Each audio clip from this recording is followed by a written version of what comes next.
सीधे अपने सहयोगी चैनल फर्स्ट डे आपको लिए चलते हैं। गजेंद्र सिंह शेखावत का संबोधन वहां चल रहा है। निकल करके विभिन्न उद्देश्यों के तहत पर्यटन के लिए जा रहे हैं, इसलिए हमारे स्थापित एस्टैब्लिश टूरिस्ट डेस्टिनेशंस जो थे उन पर दबाव बढ़ रहा है और उनको डिकंजेस्ट करने के लिए नए डेस्टिनेशंस को प्रमोट करने की आवश्यकता निश्चित ही है और हम भी महसूस कर रहे थे। सम्माननीय प्रधानमंत्री जी ने बजट में जो घोषणा की थी, infrastructure development fund in the form of interest free loan states को देना और 1.5 लाख करोड़ रुपए का प्रावधान किया था, उसमें टूरिज्म की किटी को अलग करके हमने राज्यों को कहा कि ऐसे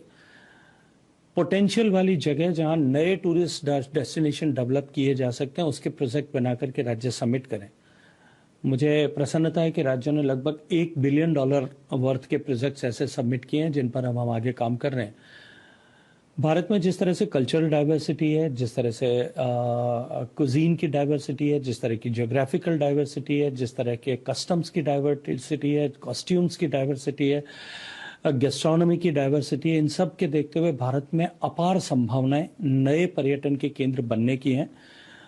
और भारत और राज्य सरकार दोनों ही मिलकर के, भारत की सरकार और राज्य की सरकारें मिलकर के ऐसे नए टूरिस्ट प्रोडक्ट और टूरिस्ट डेस्टिनेशन दोनों डेवलप करने पर काम कर रही है। साथ ही साथ जैसे आपने भी बताया कि नई जो डेस्टिनेशंस है वो बनने वाली है और जो ग्लोबली जो डेस्टिनेशंस हैं उन पर बहुत दबाव पड़ रहा है। सस्टेनेबल और रिस्पॉन्सिबल टूरिज्म जो है उसकी भी आजकल बहुत बात की जाती है, तो किस तरीके से इंडिया इस चीज़ को देख रहा है कि सस्टेनेबिलिटी अक्रॉस द स्टेट्स आए और साथ ही साथ इंडिया का जो टूरिज्म है वो सस्टेनेबल हो इस मॉडर्न वर्ल्ड में? देखिए, सस्टेनेबिलिटी की चर्चा निश्चित रूप से टूरिज्म के जगत में एंड अदरवाइज आल्सो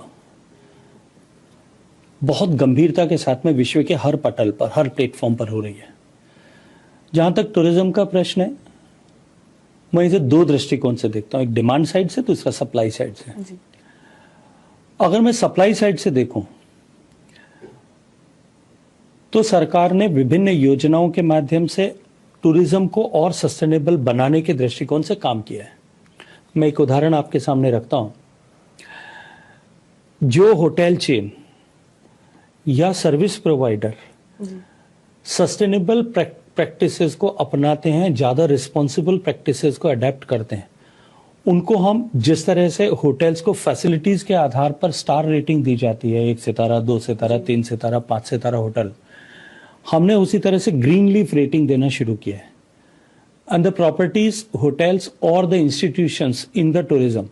जो मैक्सिमम ग्रीन प्रैक्टिसेस को, सस्टेनेबल प्रैक्टिसेस को अडेप्ट करते हैं, रिस्पॉन्सिबल प्रैक्टिसेस को अडेप्ट करते हैं, मैक्सिमम रिसाइकलिंग को सपोर्ट करते हैं, may be it is water और अदरवाइज,